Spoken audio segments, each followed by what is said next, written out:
Heureuse de vous retrouver pour cette demi-heure d'information. Mesdames et messieurs, bonsoir. Les titres pour démarrer. Une délégation du Fonds monétaire international en fin de mission à Abidjan a été reçue ce mardi par le vice-président de la République dans les communes du plateau.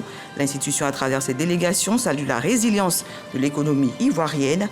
Elle annonce également l'approbation des revues devant entraîner un décaissement d'un peu plus de 400 milliards de francs CFA. Les détails de cette rencontre à l'entame de ce journal. La promotion de la destination Ivoire au cœur des échanges entre le Premier ministre et des hommes d'affaires allemands. Présent récemment à Hambourg pour une visite de travail, Robert Begré-Mombé en a profité pour présenter les atouts et opportunités du pays à des investisseurs allemands. Ces derniers se disent prêts à prendre part au développement de la Côte d'Ivoire. Nous ferons un tour au siège de l'Assemblée nationale où le président de la CEI s'est exprimé ce mercredi sur les enjeux de l'opération de révision de la liste électorale prévue du 19 octobre au 10 novembre prochain. Merci de vous informer sur RTI 1. Nous vous le disions en titre, le vice-président de la République a accordé une audience ce mardi à une délégation du FMI en fin de mission à Abidjan. En plus de saluer la résilience de l'économie ivoirienne, le chef de mission annonce également l'approbation des revues. Plus de 400 milliards de francs CFA seront décaissés pour la Côte d'Ivoire. Le compte rendu d'Alexis Ouedraogo. Au terme de sa mission en Côte d'Ivoire, la délégation du Fonds monétaire international présente en Côte d'Ivoire depuis le 1er octobre a été reçue ce mercredi par le vice-président de la République. Cette mission, qui constitue la 3e revue de la coopération avec le FMI sur le programme économique et financier, a été l'occasion de solliciter l'appui du Fonds pour l'élaboration du prochain PND, Plan national de développement. Et bonne nouvelle pour le pays, tous les voyants sont au vert. Je suis très content d'annoncer que nous avons un accord au niveau des services concernant la revue des 2 programmes du gouvernement. Le premier programme a pour objectif la stabilité macroéconomique et la transformation encore plus profonde qui permettra la Côte d'Ivoire de joindre le groupe des pays à revenus intermédiaires de la tranche supérieure, et le deuxième programme permettra à la Côte d'Ivoire de confronter les défis liés au changement climatique. L'approbation de ces revues par le conseil d'administration du Fonds monétaire entraînera un décaissement d'environ 820 millions de dollars EU. Pour le chef de la délégation, Olaf Unterrobert-Oester, l'économie ivoirienne fait preuve de résilience et conserve une croissance solide qui devrait permettre d'améliorer profondément le cadre de vie des populations ces prochaines années. L'institution a réaffirmé son engagement à soutenir la Côte d'Ivoire dans sa transition vers une économie plus diversifiée et durable. Après le vice-président, la délégation du Fonds monétaire international a été reçue par le Premier ministre de retour à Abidjan. Robert Begré-Mombé avait à ses côtés les ministres en charge des finances et de l'économie.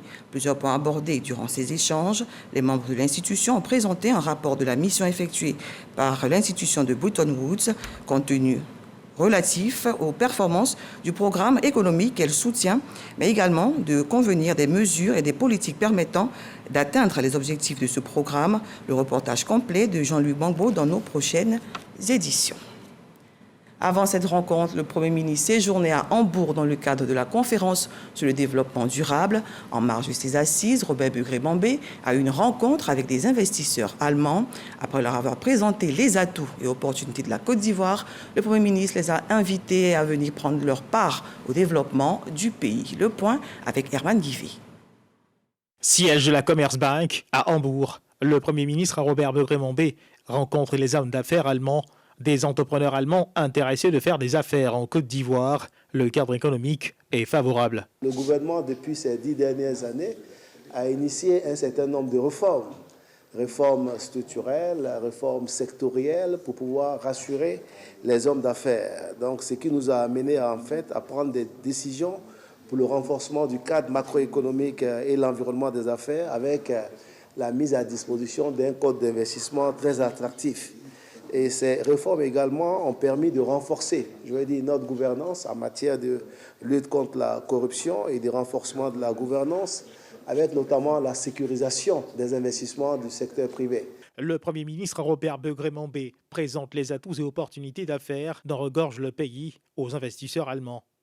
Il y a beaucoup de choses que vous pouvez réaliser en Côte d'Ivoire dans tous les domaines, dans tous les types de produits agricoles.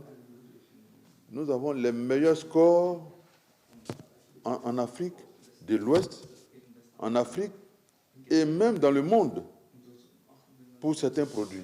J'ai écouté attentivement les différents intervenants qui ont mis en évidence d'ailleurs qu'ils avaient déjà, pour la plupart d'entre eux, des relations d'affaires en Côte d'Ivoire. Mais je voudrais leur dire que ça ne suffit pas. On peut faire mieux. Nous sommes venus vous encourager, vous et nos amis autrichiens, avec les autres pays avec lesquels nous avons les meilleurs rapports possibles, à venir en Côte d'Ivoire, terre d'hospitalité et d'opportunités. Mission réussie pour le Premier ministre ivoirien. Les hommes d'affaires allemands sont satisfaits de cette présentation et entendent bientôt poser leurs valises du côté de la Côte d'Ivoire. C'était une rencontre extrêmement fructueuse. Les entreprises ont eu la possibilité de présenter leurs atouts par rapport au Premier ministre et au ministre du Commerce, à la Chambre de commerce. Et je crois que nous allons voir de nouveaux engagements et que les engagements qui sont déjà placés en Côte d'Ivoire vont se développer de façon positive. C'était une grande chance pour nous, les sociétés allemandes, de parler avec le Premier ministre et avec le cabinet et d'exchange des informations. L'Allemagne et la Côte d'Ivoire entretiennent des relations de coopération depuis 1961, des relations de coopération mises en exergue au cours de cette rencontre. Le Premier ministre Robert Begré-Mombé a accordé plusieurs audiences privées à plusieurs de ses investisseurs. Retour en Côte d'Ivoire, direction le plateau, au siège de l'Assemblée nationale. Le président de la CEI était face aux députés ce mercredi pour une séance d'information parlementaire. Ibrahim Kuibir Koulibaly s'est exprimé sur les enjeux de l'opération de révision de la liste électorale prévue du 19 octobre au 10 novembre. Il a aussi invité les élus à être des relais pour le succès de l'opération. Plus d'informations avec Konaté Moussa et Barnabé Conan. 23 jours, c'est le temps que va durer l'opération de révision de la liste électorale. Face aux députés, le président de la commission électorale indépendante situe les enjeux de l'opération. L'opération de la révision de la liste électorale consiste en l'actualisation des données personnelles des électeurs, au nombre desquels la possibilité de procéder au changement de lieu de vote dans les conditions prévues par la loi. L'inscription de nouveaux électeurs remplissant les conditions. La radiation des électeurs décédés ou des personnes ayant perdu la qualité d'électeur par la décision de l'autorité compétente. Pour être électeur, il faut être obligatoirement inscrit sur la liste électorale. Ibrahim Kuibir Koulibaly apporte des précisions sur le mode opératoire. Sur le territoire national, pour les demandes d'inscription, 3 documents. Dans l'alternative, soit c'est la carte nationale d'identité, à défaut, le récépissé de l'ONESI justifiant que vous sollicitez une carte nationale d'identité, à défaut, le certificat de nationalité. Donc vous voyez bien que ce n'est pas difficile de s'inscrire sur la liste électorale. Un seul document suffit. Pour le succès de l'opération, le président de l'institution en charge des élections sollicite le concours des élus de la nation dans la sensibilisation des populations. Le président de l'Assemblée nationale souscrit à ce message. Nous avons besoin d'informations. Vous avez mis vos préoccupations. Le président de la commission électorale s'est proposé à vous recevoir et à travailler individuellement avec chaque parti. Et je crois que c'était l'objectif recherché, c'était celui-là. Ce sont 12 089 sites répartis sur tout le territoire national, prêts à accueillir les populations du 19 octobre au 10 novembre prochain. Toujours au siège de l'Assemblée nationale, le président de la Chambre basse du Parlement a reçu en audience les ambassadeurs des Pays-Bas et des États-Unis. Le rapprochement entre le Parlement de leurs pays respectifs et celui de la Côte d'Ivoire était au centre des échanges. Restons avec Konaté Moussa et Barnabé Conan. Le président de l'Assemblée nationale va effectuer une visite d'amitié et de travail aux États-Unis, précisément à Washington. En prélude de cette visite, Adama Bictogo reçoit l'ambassadeur Jessica Ba. Le rapprochement entre les parlements des deux pays est au menu des échanges. On a parlé en fait de la force des institutions, des représentants dans l'Assemblée nationale comme notre Congrès américain aussi. On a pu échanger avant sa visite à Washington pour échanger avec les autres parlementaires aux États-Unis. Et comment est-ce qu'on peut être sûr que les membres du Congrès américain, les citoyens américains, comprennent la diplomatique parlementaire, qui peuvent comprendre les régions de la Côte d'Ivoire par son Excellence, Monsieur le Président de l'Assemblée nationale. Adama Bictogo s'est aussi entretenu avec l'ambassadeur des Pays-Bas en Côte d'Ivoire. Vous savez, le Pays-Bas est le premier importateur de Côte d'Ivoire, surtout dans le même cacaoyère, mais aussi dans les autres domaines agricoles. On est en train de renforcer notre collaboration. On a parlé de notre relation bilatérale, politique aussi, l'importance du droit international, l'importance de relations gagnant-gagnant, l'importance d'être à l'écoute de la population. Le niveau des échanges commerciaux entre les Pays-Bas et la Côte d'Ivoire sont estimés à 2,3 milliards d'euros en 2023. Et à la Chambre haute du Parlement, c'est l'heure de la rentrée. Ce jeudi 10 octobre se tiendra l'ouverture de la deuxième session ordinaire 2024 du Sénat de Côte d'Ivoire à la Fondation Félix Houphouët-Boigny de Yamoussoukro. Cette reprise est placée sous le sceau d'un Sénat résolument engagé à contribuer efficacement au développement de la Côte d'Ivoire. Kader Sogodogo. Les sénateurs de Côte d'Ivoire vont reprendre le chemin de l'hémicycle ce jeudi 10 octobre 2024. Depuis 2 années, conformément à l'article 94 de la Constitution, l'année parlementaire se déroule en 2 sessions. La première, qui s'est ouverte le 31 janvier, s'est refermée le 19 juin 2024. À son ouverture, la présidente Kandia Kamisoko Kamara dégageait les grandes ambitions de l'institution sur la période. La vitalité de notre diplomatie parlementaire traduit, pour notre part, la détermination du Sénat de la République de Côte d'Ivoire à jouer un rôle plus accru, tant sur la scène nationale qu'internationale, afin de contribuer de manière significative au rayonnement de notre pays. 99 sénateurs, dont 24 femmes, vont animer les 6 commissions au départ. Une 7e commission permanente va voir le jour lors de cette première session 2024. Il s'agit de la commission d'évaluation des politiques publiques. 19 projets de loi seront adoptés. Un bilan qui rime bien avec l'engagement des sénateurs à œuvrer pour une Côte d'Ivoire forte et résolument tournée vers son développement. Je voudrais lancer cet appel solennel à tous les Ivoiriens et à toutes les Ivoiriennes au rassemblement, à la paix, à la concorde et à la solidarité, au moment où se profile à l'horizon l'échéance électorale présidentielle de 2025. Cette première session a été également, en dehors du vote des projets de loi, un cadre de raffermissement des liens avec de nombreux pays dont les ambassadeurs ont été reçus au siège de l'institution à Yamoussoukro ou à la permanence à Abidjan. Une diplomatie parlementaire qui s'est déployée à l'international avec des missions de Kandia Kamisoko Kamara au Maroc, aux États-Unis, au Canada et en France. Cette deuxième session qui s'ouvre sera sans le sénateur Tompieu Zouo Augustin, membre de la Commission des affaires économiques et financières, rappelé à Dieu le mercredi 18 septembre 2024 à Abidjan. Une date, le jeudi 10 octobre 2024. À l'agenda, l'ouverture de la deuxième session du Sénat. Un lieu, la Fondation Félix Houphouët-Boigny pour la recherche de la paix de Yamoussoukro. C'est également la date et le lieu de l'ouverture du tout premier colloque des Sénats d'Afrique, une initiative qui porte la griffe de la Côte d'Ivoire et celle de la présidente du Sénat, Kandia Kamisoko Kamara.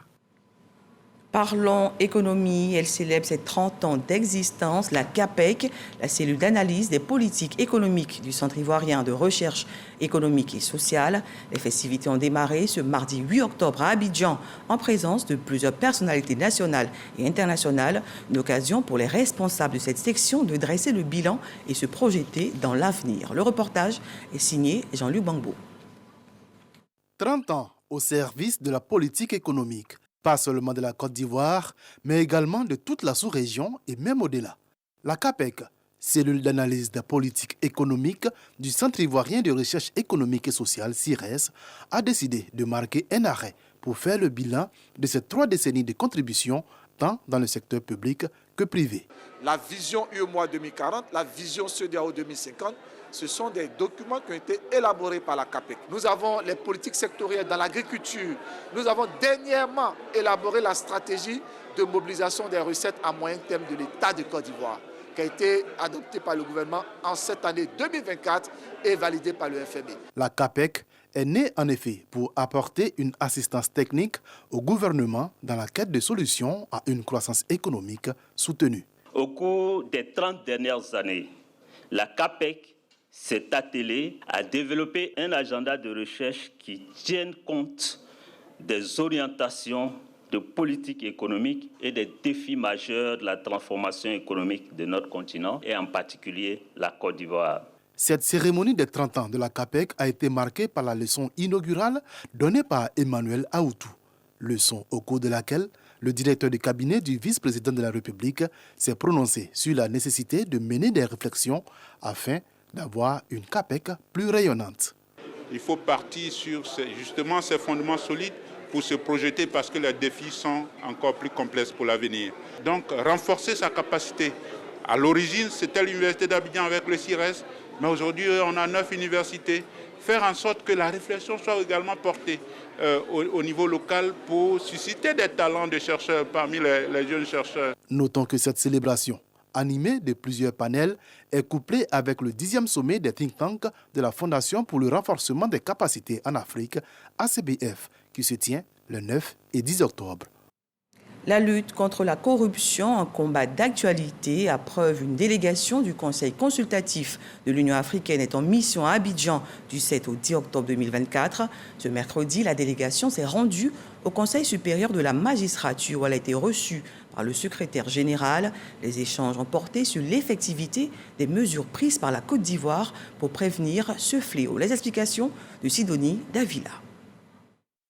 Une mission d'évaluation physique du Conseil consultatif de l'Union africaine contre la corruption est à Abidjan. Conduite par sa présidente, cette délégation effectue une série de rencontres avec les institutions impliquées dans la mise en œuvre des dispositions de la Convention. Ce mercredi, les membres ont été reçus au Conseil supérieur de la magistrature pour une séance de travail en présence du secrétaire général de l'institution. L'Union africaine a adopté une convention, c'est la convention de l'Union africaine pour la prévention et la lutte contre la corruption. Cette convention prévoit un mécanisme de suivi de l'application de la convention par les États signataires. Donc c'est ce conseil-là qui aujourd'hui se déplace à Abidjan pour évaluer le niveau de mise en œuvre des dispositions de la convention par l'État de Côte d'Ivoire. Donc on est là pour faire des recommandations aussi à l'État de Côte d'Ivoire pour échanger les bonnes pratiques. Et parmi les bonnes pratiques, nous avons remarqué l'existence d'un conseil supérieur dans lequel l'exécutif ne siège pas. La Convention de l'Union africaine sur la prévention et la lutte contre la corruption a été adoptée le 11 juillet 2003 à Maputo, au Mozambique. Les seigneurs du district autonome de la vallée du Bandama rendent un hommage au chef de l'État pour les actions visant à améliorer leurs conditions de vie. La délégation régionale de la Fédération des associations de fonctionnaires et agents de l'État retraités de Côte d'Ivoire a réitéré son engagement à accompagner le gouvernement dans sa vision. Kader Sogodogo.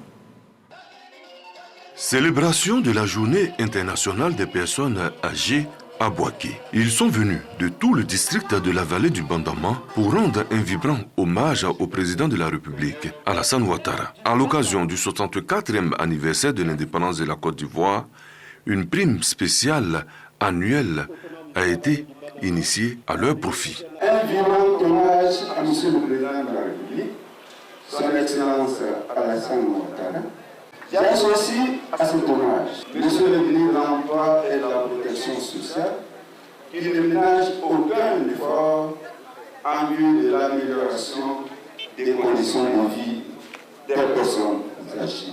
Une célébration soutenue par les responsables de la Caisse nationale de prévoyance sociale. Les personnes âgées, au-delà d'être des témoins du temps, continuent de jouer un rôle vital dans nos communautés en ne cessant de nous transmettre leur sagesse et en participant activement à l'essor économique. Le ministre-gouverneur du district autonome de la vallée du Bandama salue l'initiative. Pour Jean-Claude Kwasi, tout sera mis en œuvre pour le bien-être de toutes les couches de la population. Vive la chaîne des générations que nous constituons si heureusement pour que vive une Côte d'Ivoire encore plus forte, plus belle, plus solidaire et plus prospère. Cette cérémonie a débuté par des séances de dépistage du diabète, de la prostate, de l'hypertension artérielle et du rhumatisme. Les maladies cardiovasculaires ne sont pas en reste. Le sport, il en a eu, avec notamment du fitness. Vieillir avec dignité.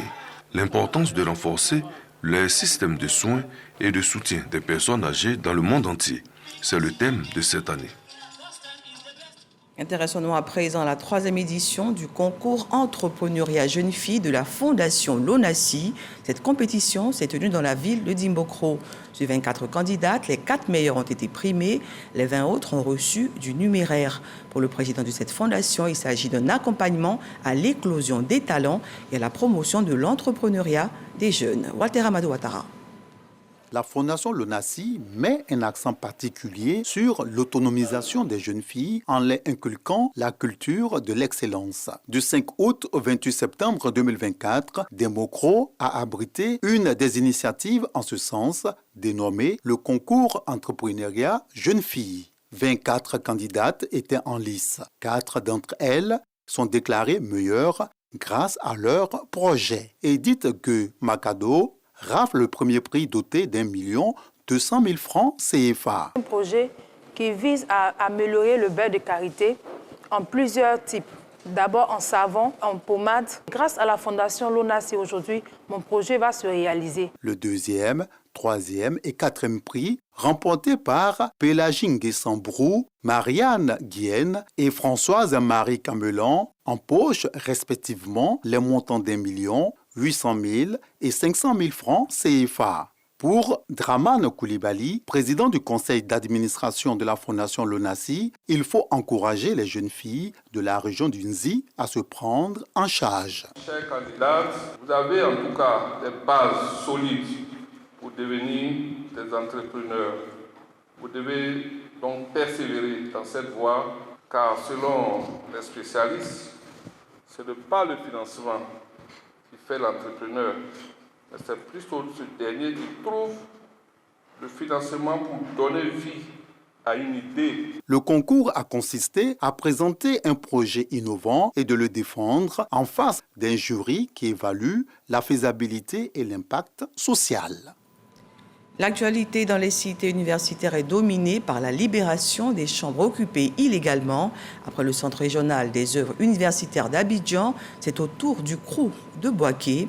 L'opération a démarré ce mercredi en présence de nos reporters Gervais Kwasi et Soro Corona. Cité universitaire du campus 1 de Boaké. Premier jour de l'opération de libération des chambres occupées illégalement. Se sentant dans l'illégalité, certains étudiants quittent librement la cité. D'autres n'entendent pas de cette oreille. Les forces de défense et de sécurité sont sur le terrain pour mettre en exécution cette mesure gouvernementale. L'opération s'étend aux autres résidences universitaires, à savoir le campus 2A et 2B, ainsi que la cité forestière. Depuis vendredi, mes collaborateurs m'ont commencé à m'informer que des étudiants commencent à prendre des biens de l'État pour partir, en l'occurrence des matelas et des lits. Le matelas fait partie du bien public. Et user autrement du bien public, c'est un délit. Si l'opération est saluée à sa juste valeur, n'en demeure pas moins qu'on enregistre des plaidoyers. Puisqu'ils sont irrégulièrement logés, certainement même qu'ils ne sont pas régulièrement inscrits. Donc c'est difficile, c'est dangereux. Il y a la rentrée qui est là, c'est vrai. Ils ne sont pas dans des situations qui sont régulières. Mais permettez-leur d'avoir au moins un laps de temps pour libérer les champs. Des armes blanches et autres objets sont découverts et saisis avec des interpellations. Au centre régional des œuvres universitaires Crou de Boaké, ce sont 2665 lits disponibles dans les 4 cités universitaires pour un effectif de plus de 27 000 étudiants. Une autre ambiance à l'école primaire publique Résidence Concorde d'Abobo. Les élèves de cet établissement sont en joie. Ils bénéficient d'une cantine réhabilitée et équipée à hauteur de 10 millions de francs CFA, une initiative de l'amicale des épouses de ministres. La remise des clés s'est tenue en présence du maire de la commune, Kandia Kamara. Carmel Dia. Les élèves de l'école primaire publique Résidence Concorde d'Abobo n'ont pas pu contenir leur joie. Leur surprise a été grande de voir leur cantine scolaire entièrement rénovée et équipée. Un geste généreux de l'amicale des épouses des ministres, ADEM. Je voulais dire merci pour cette belle cérémonie de solidarité et de partage. Je suis très heureux parce que nous avons une nouvelle cantine. La cantine scolaire de l'établissement est désormais équipée de tables bancs neufs, de réfrigérateurs, de divers ustensiles de cuisine ainsi que de kits alimentaires. Tout cela pour un investissement de 10 millions de francs CFA. Selon la vice-présidente de l'ADEM, cette rénovation permettra non seulement d'améliorer les résultats scolaires, mais aussi d'assurer une meilleure santé aux élèves. C'est une grande joie de remettre aujourd'hui les clés de cette salle. Les enfants sont la relève. Ils méritent un espace éducatif propice à leur épanouissement. La cause des enfants est portée depuis des années par notre première dame, Madame Dominique Ouattara. Ce geste humanitaire de l'ADEM a été salué par le représentant du directeur des cantines scolaires. À son tour, le maire de la commune d'Abobo, Kandia Kamara, a encouragé les élèves à redoubler d'efforts dans leurs études. Aujourd'hui, vos mamans que vous voyez vous offrent une merveilleuse cantine. Elles n'ont pas fait ça gratuitement, hein? Elle vous demande de bien travailler à l'école. Elle vous demande d'être très respectueux. En fin de journée, les élèves sont repartis chez eux le sourire aux lèvres et les bras chargés des goûters offerts pour l'occasion. Un autre sujet, la Fédération des syndicats autonomes de Côte d'Ivoire, Confédération générale, a tenu une assemblée générale extraordinaire samedi dernier dans la commune de Yopougon. Le bilan des actions menées et les perspectives sont entre autres des points abordés. Les détails avec Sarah Thiéméné et Didier Nguessan. Une centaine de syndicalistes, à jour de leur cotisation, ont répondu à l'appel de la Fédération des syndicats autonomes de Côte d'Ivoire, Confédération générale, FESACI-CG. Yacouba Traoré, secrétaire général de la FESACI, s'engage à redorer l'image de la fédération. Nous allons suivre ce que la base va nous demander, au risque de nous voir éjectés par cette base-là, parce que nous prenons notre puissance avec elle. Ils ont été clairs, ils ont dit on va prendre le siège, mais on ira prendre notre siège. C'est respectant donc cette volonté de nos bases que cette Assemblée générale du jour s'est tenue. Cette rencontre a également permis aux syndicalistes d'exprimer leur soutien à Yacouba Traoré, qu'ils reconnaissent comme le seul secrétaire général légitime de la Confédération après sa victoire obtenue le 13 juillet dernier. Nous nous sommes rendus compte que le vote que nous avons fait le 13 juillet est en train d'être saboté par un groupuscule de camarades. Alors il fallait que nous les SG, nous venions montrer donc aux yeux du monde entier que effectivement le seul confédéral que nous reconnaissons qui doit gérer donc la structure, la FEDACI-CG, est bien le confédéral Traoré Yacouba. Au sortir de cette rencontre, nous allons prendre en compte ce que ensemble nous allons décider en Assemblée générale et le soumettre au confédéral pour l'application. Les secrétaires généraux des syndicats de base ont adressé plusieurs recommandations importantes au ministère de l'Emploi et de la Protection sociale. Ces propositions visent à réhabiliter la FESACI-CG, notamment la réintégration de son siège toujours fermé. Les populations de Soubré vivent une situation difficile. Le fleuve Sassandra est sorti de son lit. De nombreux dégâts et des centaines de victimes enregistrées. Les autorités locales rassurent sur la montée des eaux. Elles sont également aux côtés des sinistrés. Reportage. Les dernières pluies qui ont arrosé la région de la Nawa ont entraîné une crue du fleuve Sassandra. Le cours d'eau qui est sorti de son lit a inondé les habitations voisines. Des dizaines de plantations sont également impactées. Le préfet de région a tenu une réunion d'urgence et mis en place un comité de crise. C'est important déjà de venir en aide aux populations sinistrées. Donc c'est les premières mesures qu'on a eu à prendre. Le comité de crise va gérer la situation et va coordonner toutes les actions pour qu'on puisse circonscrire dans la mesure du possible ce sinistre-là. Répondant à l'appel au soutien du préfet, le conseil régional a fait un don de vivres et de 2 millions de francs CFA pour soutenir les sinistrés. Des gens qui se sont déplacés, dont les villages, les campements ont été engloutis. Naturellement, même s'ils sont logés, s'ils sont recueillis, s'ils sont acceptés d'autres sites ailleurs par d'autres personnes, le minimum, c'est d'apporter à manger. Le même élan de solidarité s'est manifesté avec le ministère de tutelle, présent sur le terrain dans une dizaine de localités, dont Galéa, Péiri, Bio et Dapeoua. Côte d'Ivoire Énergie, en charge de la gestion des barrages de la région, précise que ces infrastructures hydrauliques n'ont aucunement cédé. Ces crues sont un phénomène naturel.